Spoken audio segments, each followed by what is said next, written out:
ওম নমঃ শিবায়। আজকের মহাবাক্যের তারিখ 11 মে 1968। প্রিয় বাচ্চারা, জ্ঞান আর ভক্তি হলো একদমই আলাদা। যেখানে জ্ঞান রয়েছে সেখানে ভক্তি নেই, যেখানে ভক্তি রয়েছে সেখানে জ্ঞান নেই। সত্যযুগে দুই হয় না। এখন সঙ্গমে একদিকে হলো জ্ঞান, অন্যদিকে হলো ভক্তি। রচয়িতা বাবার দ্বারাই তোমরা রচনার আদি মধ্য অন্তকে জানো। বাবা তো সব কিছু বোঝাতে থাকেন। যে বুঝে যায় তাকে আবার অন্যদের বোঝাতে হয়। ওম নমঃ শিবায়। যোগী পবিত্র হয় না, তারা যোগ শেখে, কিন্তু তারা তো বিকারে যায়। সন্ন্যাসীরা আবার ব্রহ্ম তত্ত্বের সাথে যোগ লাগায়, সে হলো ব্রহ্মতত্ত্ব। যেমন এখানে মানুষ থাকে সেখানে আত্মারা থাকে, তারা তো হলো ব্রহ্মজ্ঞানী, তত্ত্বজ্ঞানী। বলে যে আমরা ব্রহ্মে লীন হয়ে যাব, তাহলে অবিনাশী ড্রামা তো হলো না। এই সব কথা বাবা বসে বোঝান। বাবাকেই রাইট বলা হয়, বাকি সব হলো আনরাইচিয়াস। এখন বাবা তোমাদের রাইচিয়াস বানান। এই সময় তোমাদের নিশ্চয় হয় যে আমাদের বাবা পড়ান। এই ব্রহ্মার আত্মাও শুনতে থাকে। পড়ান বাবা। প্রজাপিতা ব্রহ্মা তো নিশ্চয়ই চাই। প্রজাপিতা হলে তো এত সব প্রজা কি করে জন্মাবে? ব্রহ্মার কোনো স্ত্রী তো দেখানো হয় না। শঙ্করকে পার্বতী দিয়ে দিয়েছে, ব্রহ্মার স্ত্রী কখনো শুনেছ কি? তার তো সব বাচ্চাই হলো। ব্রহ্মার দ্বারা বাবা এই রচনা রচিত করেন। ভক্তি মার্গে শঙ্করকে পার্বতী দিয়ে দিয়েছে, যাকে সব কথা শোনায় কৈলাস পর্বতে। পরে তার তীর্থ বানিয়েছে। কত অবুঝের মতো কথা বলে যে অমরনাথ পূর্ণমাসীতে শিব বাবার লিঙ্গ নিজের থেকেই তৈরি হয়ে যায়।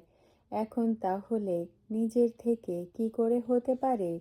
এই সব হলো গল্প কথা। ব্রহ্মা বাবা যখন জ্ঞানে আসে, শিব বাবার প্রবেশতা হলো, তখন খেয়াল হলো যে গিয়ে দেখি। জ্ঞানের নেশা তো ছিল, আমি বিশ্বের হলাম মালিক। বাবা তো ছিল এতে। তো ওই দিন টুপি আদি পরে যেন এক বড় অফিসার হয়ে গেল। সাথে বাচ্চা আদিও ছিল, ঘোড়ার ওপরে গেল।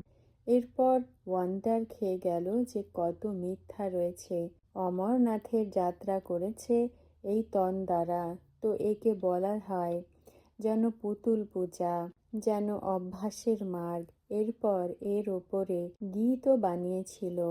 বাঙালিরা মাছ ছাড়া চলতে পারে না। আগে গিয়ে এই সবাই আসবে, তখন একে অপরকে দেখে ছেড়ে দেবে। তবুও কালীমার পূজারি হয়। কালীমা কে ছিল? শুভ্র মা কে ছিল? এ বসে তোমরা তাদের বোঝাও। কালীমা বিশ্বের বাদশাহী দেয়, আর শুভ্র মায়ের থেকে বিনাশী ধন নেয়। এমন তোমরা বসে বোঝাও তো বাঙালিরাও এসে যাবে। এ হলো অনেক ছি দুনিয়া। এও তোমরা জানো, দুনিয়া জানে না। মানুষ তো একদম অজ্ঞান অন্ধকারে রয়েছে। ভক্তি হলো পাম্প, ঘোর অন্ধকার। এমন সময় আবার বাবা এসে ঘোর আলোক করেন। সমস্ত ড্রামার রহস্যকে তোমরা নম্বর অনুযায়ী পুরুষার্থ অনুসারে জানো। জ্ঞান আর ভক্তি একদমই হলো আলাদা। যেখানে জ্ঞান রয়েছে সেখানে ভক্তি নেই, যেখানে ভক্তি রয়েছে সেখানে জ্ঞান নেই। সত্যযুগে দুই হয় না। এখন সঙ্গমে একদিকে রয়েছে জ্ঞান, অন্যদিকে হলো ভক্তি। রচয়িতা বাবার দ্বারাই তোমরা রচনার আদি মধ্য অন্তকে জানো। বাবা তো সব কিছু বোঝাতে থাকেন। যে বুঝে যায় তাকে আবার অন্যদের বোঝাতে হয়। প্রথমে গরিবরা আসবে, এরপর ধনীরা, শেষের দিকে সন্ন্যাসীরা বুঝবে। দেখি তো এ কে? কন্যারা বান মেরেছিল তাই না? তখন বুঝবে যে এদের নিশ্চয় কোনো ঈশ্বর জ্ঞান দিয়েছে।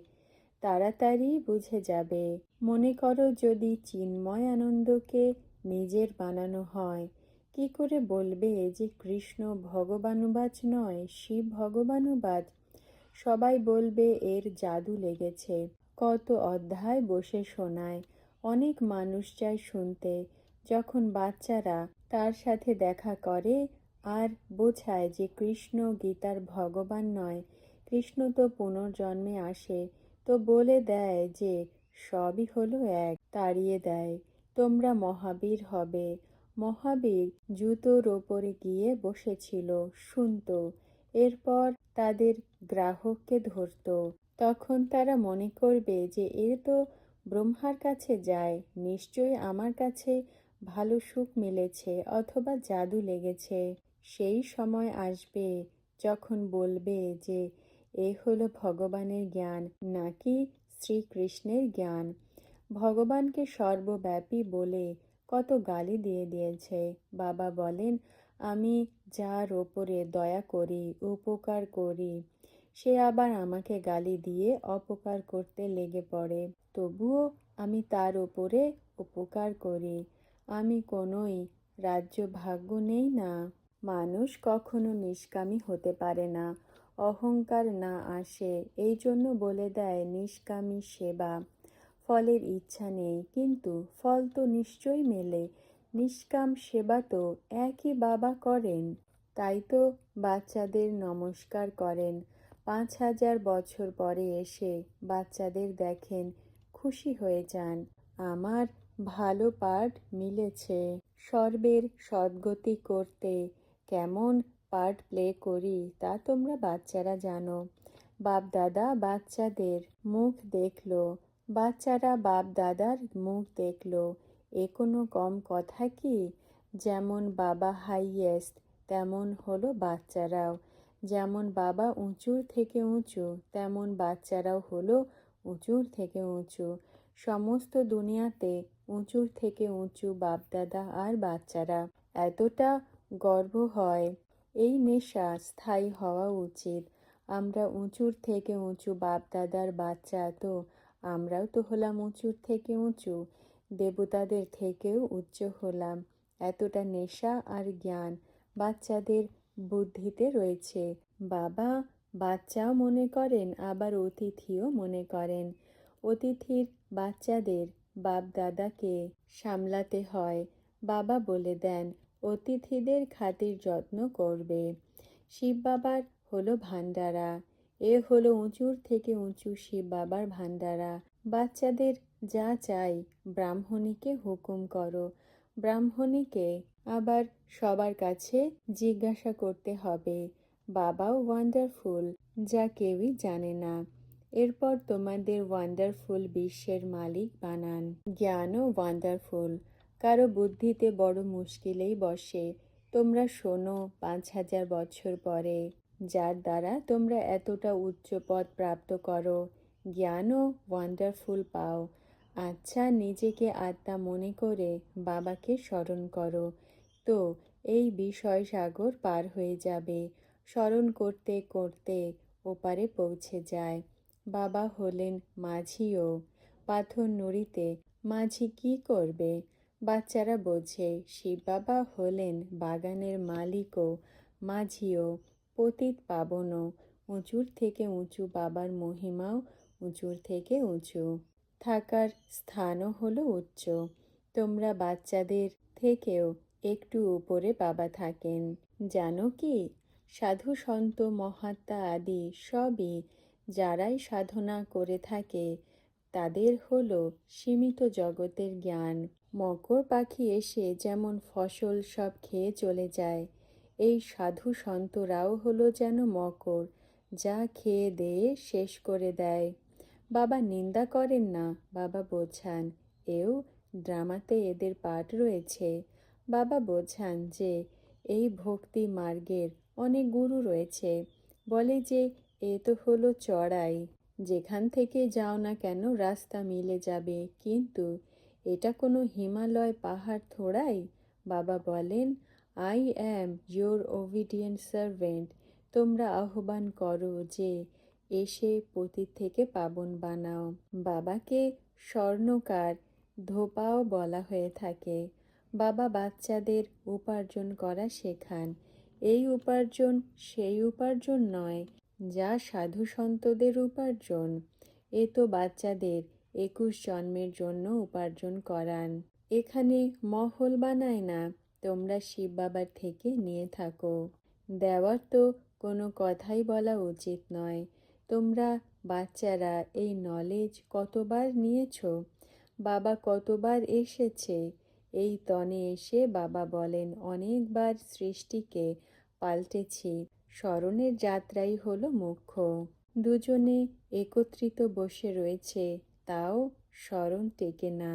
নিয়ম অনুসারে যেমন তোমরা করো তেমন ব্রহ্মা বাবা করতে পারেন না। প্রতি মুহূর্তে খেয়াল এসে যায়। এ হলো সহজ, কিন্তু তবুও ভুলে যাই। আমি না ভুললে তো এখনই কর্মাতীত অবস্থা হয়ে যাবে, শরীর ছুটে যাবে। কারণ তো রয়েছে না কোনো, কর্মভোগও হতে থাকে। রোজ ইঞ্জেকশন লাগায়। বাবা বলেন, কর্মাতীত অবস্থা প্রাপ্ত করা কোনো মাসির ঘর নয়। বাবা জানে যে আমরা দুজনই তো সাথে রয়েছি, তাও কর্মাতীত অবস্থা এখনই হতে পারে না। স্মরণের ব্যাপারই হলো আলাদা। যদিও আমি ঘোড়াতে সওয়ারি করে রয়েছি, তাও তোমাদের পরিশ্রম করতে হবে। তোমরাই এমন কর্ম করেছ না। ফার্স্ট নাম্বার শতপ্রধান তোমরা ছিলে, এরপর তমপ্রধানও তোমরাই হও সব থেকে বেশি। তো পরিশ্রম করতে হবে। নাম্বার 1 তো নাম্বার লাস্ট হয়ে গেছে, এরপর পরিশ্রমের দ্বারা নাম্বার 1 হবে না। কর্মাতীত অবস্থা প্রাপ্ত করার জন্য পরিশ্রম করতে হয়। কর্মাতীত অবস্থা ছাড়া এই পদ প্রাপ্ত হতে পারে না। শরীর ছাড়বে তখনই যখন বাবার রথ এসে নেবে। যারা শিবের পূজারী তারা হাত ওঠাও। এই জন্মে অনুভব কি করো? যে শিবের পূজা করতে কখনো কি এমন মনে হয়েছে যে শিবলিঙ্গকে জড়িয়ে ধরি? ভালোবাসতে হয়, তাই না? জানো কি যে শিবকেও ভালোবাসা যায়? এমন কি হয় যে আমরা গিয়ে শিব বাবাকে ভালোবাসি? এমন আকর্ষণ হয়? কি করে ভালোবাসা যায়? যখন বাবা কোনো শরীরে হবে তখন ভালোবাসার আকর্ষণ তো হয়, কিন্তু ভালো কি করে বাসতে পারো? তো বলতে পারো যে ও বাবা। বাবা বলবে ও সন্তান। ঘি তো রয়েছে না যে তোমার থেকেই শুনি, তোমার সাথেই বসি, তোমার থেকেই সব কিছু নেই। এখন জানো যে বাবার থেকে জ্ঞান নিয়ে থাকো। এত নিশ্চয় বুদ্ধি চাই যে বাবাকে স্মরণ করি।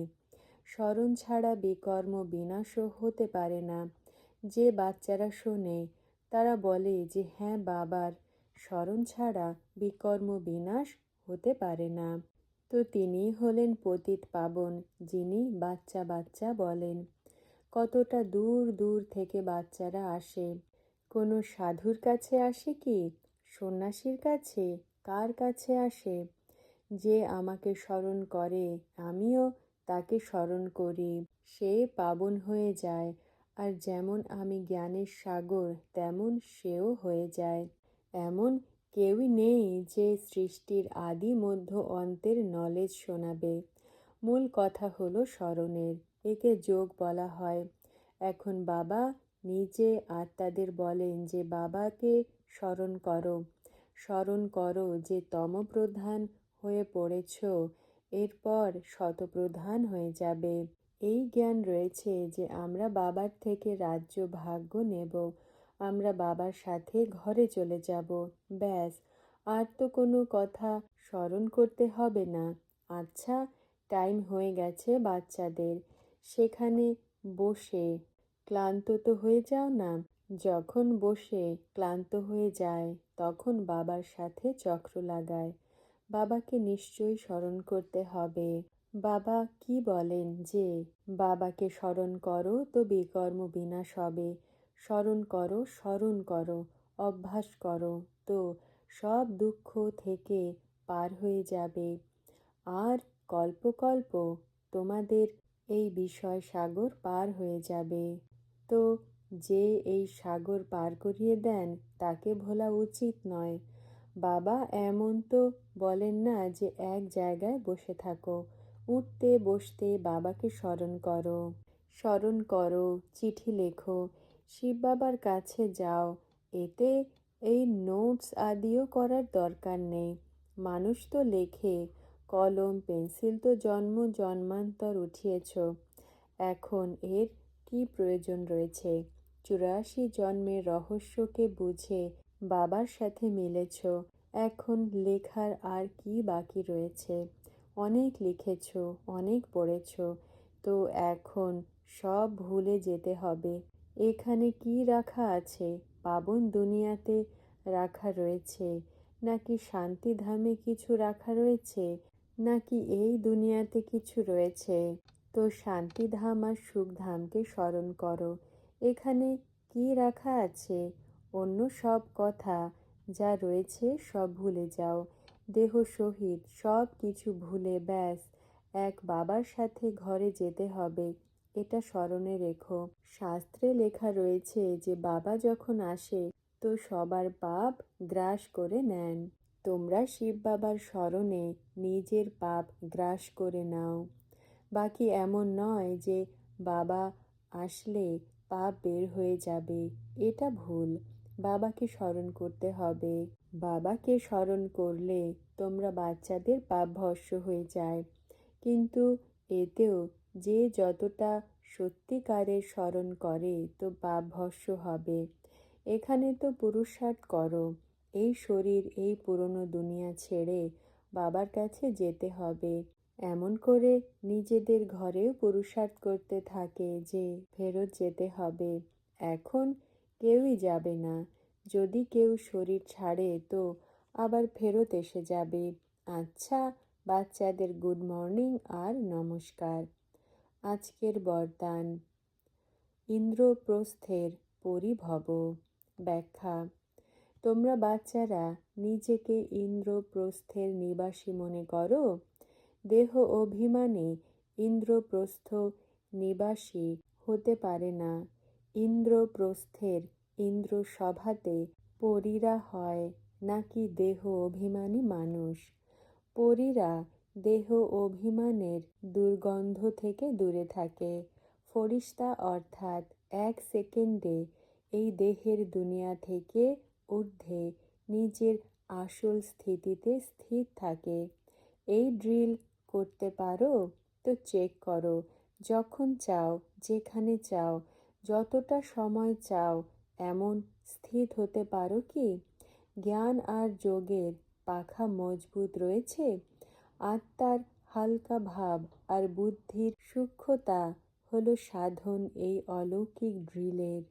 ওম নমঃ শিবায়।